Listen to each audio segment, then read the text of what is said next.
Hey everybody, welcome to the Bubba's Buffet podcast, special edition for the late Dolly Parton. It's always the toughest thing. Dolly could have been 100 years old and it would have been too soon. She passed away yesterday at the age of 80 from cancer. There was a few weeks ago or a month or so where she did kind of put something out that she was battling something. And when people that age, you get into your 70s and your 80s, and if you're fighting something like that, your immune system, which has spent its entire life fighting off every kind of disease, from a cold to a more serious illness, is just kind of not as strong as it once was. So Dolly passed away. Now today, Tim Curry, the Rocky Horror Show, the concierge in Home Alone 2, I mean, all the little roles that he performed, he passed away at the age of 80. And so what did I do? I went to Google and I said, what other actors and celebrities are 80? And let me tell you something. Al Pacino, Robert De Niro, Morgan Freeman, Jane Fonda, Dustin Hoffman, even Sly Stallone is up there towards 80. So let's bubble wrap those people. Put some extra security on them. Make sure they don't fall and break their hip or anything. But Dolly Parton, look, without even having really seen a lot of her movies or really watched her, she's the kind of person that it didn't matter. I mean, she cemented herself in anybody's mind that had a chance to watch her perform and sing, or watch her in a movie like 9 to 5, or Rhinestone Cowboy, or Steel Magnolias. I mean, I watched, she was someone I grew up with. But when I kind of started getting a big man actor crush on Mr. Stallone, I remember watching her in Rhinestone, and I kind of looked it up last night, watched the trailer. Ever watch a trailer for a movie from the 70s? Man, it's just like, whoa. Back then, color was a big thing in trailers.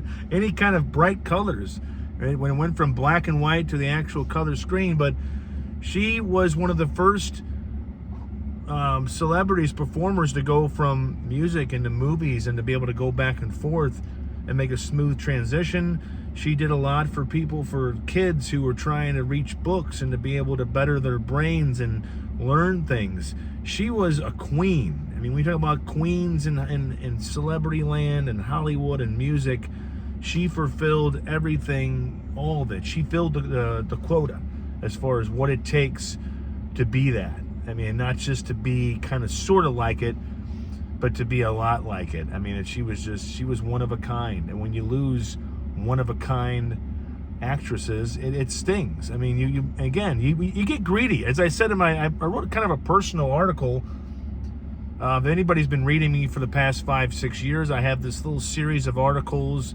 Some of them are on some of them are on doseofbuffa.com. Some of them are on Buffa's Buffet on Substack, and it's called South City Confessions. That's where I cut everything else out. I get very, very candid, and I said, even with like losing a parent, even if you haven't lost the parent yet, you're just thinking about it. Like, you want as much time with people that you love as possible. It's never going to be enough. When they leave, it's always going to be shitty. And so with Dolly Parton, who I never had the chance to meet or interview or speak with, she's someone that you could have just lived forever. You could have made a case like, hey, Grim Reaper, can we make a deal? You could take 5 or 6 shit hooks from this world that don't really deserve to live past 40 or 50 and leave us Dolly. Take all the days and the years that they would have and give them to Dolly Parton, because her effect on the world living, now even her effect in death, will still be tremendous. When people pass, everybody like myself who hadn't thought about Dolly Parton in a while will go, wow, we're never going to see anything new with her. We're never going to see a fresh picture. And she was, up until even in her 70s, up until her last public picture, she was a gorgeous woman and a beautiful soul. She was the kind of person who was beautiful inside and out. So many people have one or the other, but she had both. And so you don't want to lose those people. You just want to keep them around. You want an extra security detail. I mean, it's never fair, and it's never the right time to lose people like that. But it makes you appreciate her effect on the world and the reach that she had with anybody. It didn't matter your color of skin, where you came from, what you were going through. If you had a chance to watch Dolly sing on stage, and she sang like She sang and was happy up there. You ever watch the reel on Facebook of Italian grandmothers, nonas, cooking a meal in their kitchen, and they're smiling like, this is so good. She's chopping the things, and she's having the time of her life. That's what watching Dolly was like on stage. Even when she was mad on screen, it's like she had a little bit of a grace about it. And she had the time of her life doing what she loved. And we can all follow that example of how she loved what she did and the effect that she had on people. Even somebody like me, who I wouldn't call myself a diehard Dolly Parton fan, but again, it's hard not to understand her impact and to recognize that now the world is a little more shittier and less bright and less sunny without her out there. Because the great connection that celebrities like singers and actors and both and anybody can have is that we get to be closer to them by the effect that they decide to put out on us. That makes us feel like they're relatively close to us, and it makes us feel better. I had a pretty rough work day yesterday. I don't get into details. Nobody cares. Didn't kill anybody. Didn't run any coworkers over. But it wasn't a great day. And it was the heat started to come back. And the heat's back today. So when you're sweating and you're dirty and you're up against it and you're doing your job, something like that can just beat you down more. And I was sad about it. A friend of mine texted me and I was like, it's Dolly Parton died. And I'm like, just keep hitting me, life. Just it's like whack-a-mole. You get whacked down, then you kind of get back up. Okay, it's just a whack. It's just terrible. But then I started to think about her impact and how she did have the effect of 1,000 suns without really making you feel smaller. Sometimes people can have that ability or a talent, but they choose to make people feel smaller by it. I think, like, right off the top of my head, Kanye West, who is a talented dude, but he kind of puts people below him. And there's so many others that are just so wickedly just talented, but they don't choose to use it right. They make you feel like less. There's a lot of movies, a lot of actors and celebrities and musicians who just kind of go, well, I'm awesome, and you're not. I'm on this floor of the building, you're down there, and they let you know it. Dolly always thought that you were right there with her. Whether you're watching her in a video sing, or if you had a chance to see her live, I can't imagine that effect. She'd be clapping her hands and she's singing and moving to the beat of anything that she was singing. It was just always an outgoing, positive message about life. But yeah, when you lose those kind of people, even the people you don't know. I remember when Leroy Moore, the saxophonist for the Dave Matthews Band, passed away in 2008. He passed away right around the time that Paul Newman did, and I was beat up about it.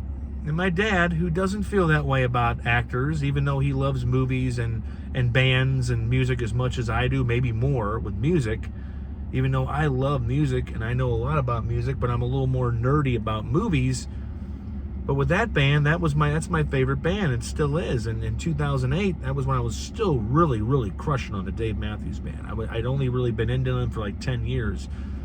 And so when Leroy Moore died, and he died in an ATV accident, they were on a break from a tour. I had just seen him and the band at Busch Stadium. They rock Busch Stadium. Dave Matthews and company, they don't mess around on a stage. They play for 2.5, 3 hours. You got to drag Dave off the stage. He's already sweat through 3 shirts. And the band just played and played and played. And Leroy Moore, you take his saxophone away from that band, and the jam band, the Dave Matthews Band, becomes a lot less. He was the father of that band, if you ask Dave Matthews, who was a bartender in Virginia, who handed a demo tape of him singing and playing the guitar to a guy named Leroy Moore, and those two formed the band. And so when Leroy died, I was kind of beat up about it. My dad was like, wait, what's wrong? You didn't know this guy. You were never going to meet him. And I was like, that's not the point. Sometimes the young people got to teach the older people how things really are, because they've been through so much shit. And my dad was probably so stressed out from working in the hospital and fixing everything at home and trying to bellyache about things and whatever, that he was just like, what's wrong? I was like, a guy that I really admired, his element in a band that I really like is gone. There's never going to be a next time. Like, imagine when you lose somebody that you know and you love, and you're never going to see them again. There's never going to be a next time. They're gone. That 4-letter word can hit like the door slamming on a car, on a house. Wham! Shut. Lights are off. And so, same people that are over the last 24 hours, and especially with Tim Curry dying today, when you make that kind of an impact on the big screen, on the small screen, on any kind of stage, it's going to be it's going to hurt people, because those kind of things give them hope. Let's say you have a family that's not always the greatest, or you do, but they're just not there enough, but you can always go to YouTube or put a movie on, and oh, there they are. Oh, you make me feel a lot better. And they're still there, but now there's going to be nothing new coming down the pike. So rest in peace, Dolly. Rest in peace, Tim. They do come in threes. Now, Hayden Panettiere died at 36 last week, 5 days shy of her 37th birthday, which is just ridiculous. Tim Curry and Dolly Parton both died at the age of 80. And like I said, I'm kind of wanting a little bit extra security on Al Pacino and De Niro and Stallone and any other Italian actor that's been in a movie. Morgan Freeman, Jane Fonda, little Dustin Hoffman. Let's make sure he doesn't, trip and fall. He doesn't walk through a street going, "I'm walking here," and the car just runs him over. He tries to reinterpret Midnight Cowboy. But we sure can remember them by their impact, and watch some of their movies, and and listen to some of their songs. If you know and follow Kevin Bacon on Facebook or on social media, him and his longtime wife, Kyra Sedgwick, who if I can find a love like that at 44, I mean, I've had one good love, and now I'm kind of out there searching for another love. If I can find something like those two have, where he films them going to movies, he films them, they have a great farm. I don't know where they live, but it's a sweet little farm, big old stretch of land, and he posts a lot of videos of playing music, making food. Kevin Bacon, who's played some terrifying dudes on the screen. You just got to watch his Facebook page to go, he's really sweet in real life. But they were sitting down, and they did a very legendary Dolly Parton song. And so if you have time today, go watch it. It'll make you feel good. I mean, I watched it last night. It's 1:30. It's exactly 90 seconds. Kevin Bacon, who can strum the guitar a little bit. He's got a band like 1,000 other actors in Hollywood does. But he doesn't seem like he's, superficial, or, again, he doesn't put himself over anybody. I just think he enjoys singing and strumming the guitar, a little acoustic guitar. He plays, and then Kyra comes into the frame and joins him, and they sing a Dolly Parton song that is eluding me, but it's just, you'll know it when you hear it. And it kind of lifted me up. I watched it right before I fell asleep last night, and I was like, that was just like a pre-sleep dream. And so I'm going to share it on my story on Facebook, maybe in a post, but go watch it. It'll kind of lift you up a little bit. So what else? Well, I don't know. I think that was I kind of wanted to just talk about Dolly and her big effect on me, even being kind of not a casual fan, but kind of being like, a fan. Other news, Ridley Scott's movie, The Dog Stars, with It Boy of the moment, Jacob Elordi from Euphoria and Wuthering Heights remake, and a guy who I think should play Bond. Yes, he's Australian, he's very tall, but get over it. Why does Bond have to be British? Okay, maybe he does, but you know what? He can rock a British accent. They're actors, right? But he is in a movie with Josh Brolin and Margaret Qualley about the end of the world and three souls coming together with three different So the world ended, and Jacob Elordi's character lost a wife, and he has his dog, and he meets Josh Brolin's character, who's kind of a dangerous, violent loner who thinks of the world one way. It's the end of the world, I gotta protect myself. And Jacob Elordi and Margaret Qualley are two younger people that are like, wait a minute, there's still hope. And Guy Pearce is in it as well. That movie was not screened for critics. And ladies and gentlemen, being a longtime film critic, being, let's just say, on the press list since 2012, it's something I'm very proud of. I'm still on it. I don't watch enough. I always say I'm going to get better and watch more. But then I just want to rewatch stuff. I got to drive Uber.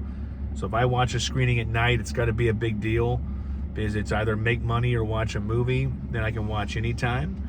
But when they don't screen a movie, a Ridley Scott movie, that's like a studio trying to hide a fart in an elevator.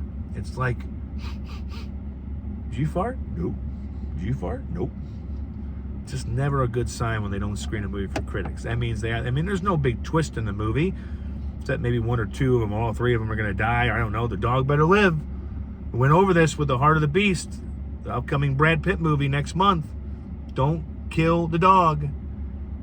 Ridley Scott, if you killed that dog, I'm going to find you. And I'm not going to let you have any more opinions about movies. Nobody has a bigger, edgier opinion about anything than Ridley Scott and Quentin Tarantino. You ask them something, they go, oh yeah, it's dog shit. Like, ask them stuff like that. But kind of a warning sign when their Rotten Tomato score is 34%. But I will probably still see it. There are two movies I want to see. I want to see Tony, the Anthony Bourdain biopic that takes a slice of his life when he went from writer to chef with Antonio Banderas. That came out. I missed the screening because the truck I'm doing this podcast in was down. And then The Dog Stars. I want to rewatch The Odyssey. This is the last week in theaters, people. I will tell you again, more than anything I've seen in the last year, watch The Odyssey. I mean, it's not like you can't enjoy it at home. But it is when you watch a Christopher Nolan film who makes films he shot it in IMAX, which means that's the kind of film that it is just the cleanest, sharpest theatrical presentation you can possibly give moviegoers. So if you can, watch it in a theater, but just watch it. Don't miss it. If you do, what are you doing with your life? Anyway, that's all I got. I don't want to stay too long. I don't want to talk about baseball. Cardinals are going to Cardinal. The Blues are going to Blue. The Blues did sign, the hockey team, the local hockey team did sign Ross Johnston. And that is a 6'2", 230-pound ass kicker. The St. Louis Blues have not had an enforcer since Ryan Reeves left. For whatever 4 or 5 teams he's played for since. Every hockey team still in 2026 needs somebody that when another team messes with your big players, you need to have somebody to get on the ice and beat the shit out of them. Send a message. Be the sheriff. Be the badge to go, hey, you can't touch my guys like that. You can't hurt them, or I'm going to hurt you. And so the Blues gave this guy a 3-year deal. He has probably a total of 15 to 20 goals in his whole 6 to 7, 8, 9 season career. And that's the kind of guy you sign to send a message. Other teams don't mess with our best players, or he's going to mess with you. So that is something I've seen that I'm kind of really looking forward to. But other than that, folks, be careful in the heat. It is back. My truck temperature, now I drive a black-ish, charcoal-ish, whatever truck. It's 102 according to my truck right now. It's not 102 outside. That's how it feels if you were laying on my truck. Okay, I can make breakfast on my hood right now. Okay, I can get a little diner. You know, the eggs would kind of be bad. They'd be rolling off the side of the hood. But I can make some bacon, a little sausage, hit some toast. It's hot, so just hydrate. I'm not even drinking coffee anymore. I'm drinking water because sometimes I choose to be smart. Sometimes. Let's not get ahead of ourselves. And you splash myself in the eye. And you blind yourself with water. But be good out there. Be nice to each other. And just remember this one thing. How somebody else treats you should not determine how you treat them. Yes, in a way that kind of makes sense and maybe not. But how you choose to treat other people says a lot about you. And you shouldn't try to get the memo of how they treat you before you determine what you're going to do for them.